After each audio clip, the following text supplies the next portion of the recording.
Hey, how's it going, everyone? Cameron Lombardi back here with another stock investing video. Today, we're going to be discussing First Republic Bank. What is going on with this stock? Down 30% today, 57% on the week, and in the last few months here, it's down 95%. This used to be over a $140 stock.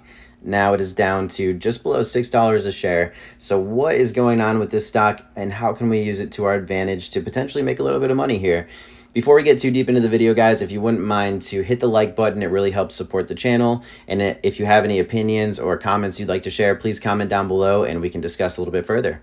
All right, so let's look into First Republic Bank here and see what's been going on with this stock in the last couple months. So a couple months ago, we got reports on a couple bank failures, Signature Bank, Silicon Valley Bank, and these are regional banks that essentially failed. They went bankrupt. And this has put a lot of downward pressure, negativity on the financial and banking sector in the stock market ever since that's been going on. So you can see here, that's where that kind of big drop off started happening. And a lot of the pressure was really on these regional banks, right? Some of the larger corporate banks like Bank of America, JP Morgan were also affected. And they've had some downward pressure anyway due to continued rising interest rates, right? The financial sector hasn't had a great year because of these rising interest rates. But this news here was really something that drove a lot of banks down, and they called it a quote-unquote banking crisis, right? So now within the last week, First Republic Bank reported their earnings. And during this banking crisis, people got scared of having their money deposited in these smaller regional banks. And what happened is they started pulling money out. And when First Republic reported their earnings, we saw a little over $70 billion in deposits that were taken out of the bank. And that is a large amount of money for them to lose. So this stock has just been having a lot of downward pressure. And with a lot of money coming out of the bank, they want to be sure that they can support their company. So on top of that, this week, we also just got news that the government would likely not be stepping in to support First Republic Bank in helping them kind of dig back out of this hole that they're in. They've gotten support from other banks, JP Morgan, Bank of America. They've been giving a $30 billion loan to essentially help float them during this time. But there's just been so much continued bad news after bad news after bad news that this company has just really been beaten down. And this week, we can really see, the results of that. So this stock is now trading at $5.85 a share, where after hours here, the stock market closed just about 30 minutes ago. And I want to show you guys a play that I made today that is essentially taking advantage of this increased volatility, this craziness that's kind of been going on with First Republic Bank.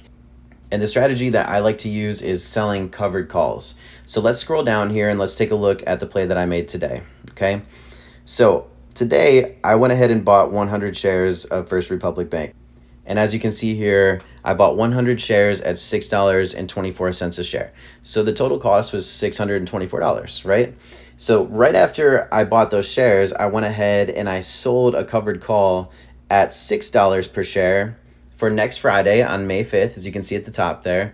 And my price that I got filled at was $2. And that is a representation of $2 per share. So times 100 shares, that's $200, right? So I spent $624 buying 100 shares of the stock, and then I sold a covered call at the $6 strike price, which is 24 cents below where I bought the shares for, right? And I got paid $200 for selling that covered call.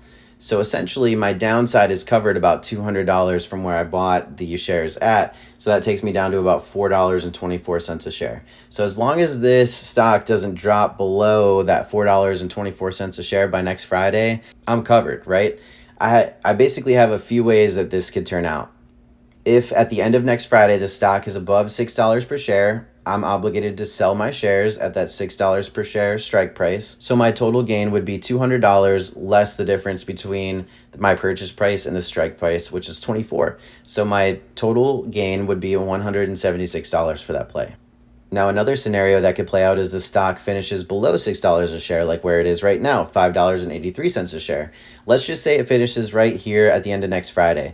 Well, since it's not above $6 per share, I get to keep my 100 shares, and I get to keep that $200 as well. And then I can just sell another covered call on it the following week, right? So I could sell another covered call at a $6 strike price again and collect another premium. And the third option that could kind of play out is this stock just crashes, right?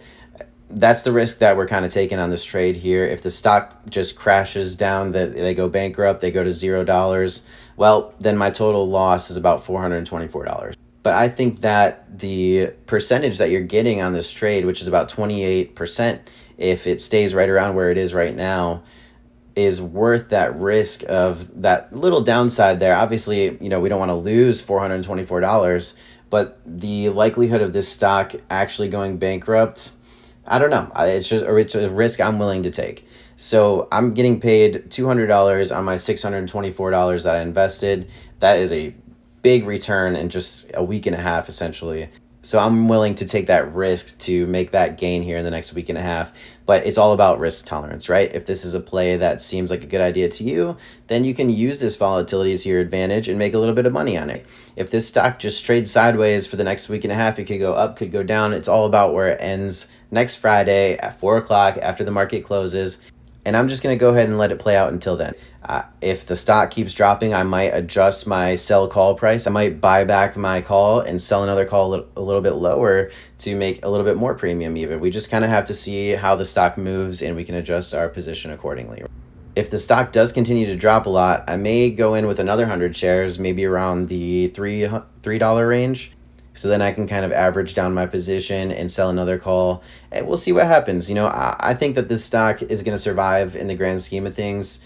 And just for the sheer fact that the last 5 years, it's been trading at such a high point. I mean, gosh, the low here has been like $79 a share, right? And we've gone all the way up to over $200 a share. So, this stock, this was a great company.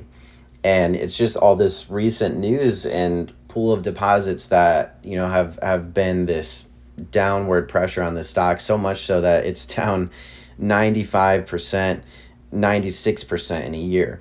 So I'm willing to take this little bit of a risk to make a profit. This is an option strategy that you can use to take advantage of volatility, cover some of your downside, and get a good return on your money here in the next week and a half. So let me know what you guys think about this play down below in the comments. And if you'd like to see kind of more videos like this and how you can use options to your advantage to make money. Thank you guys so much for watching the video. Let me know your thoughts down below in the comments. And if you made it this far, thank you so much for watching, and hit that like button for more videos like this. Thanks everyone. Take care.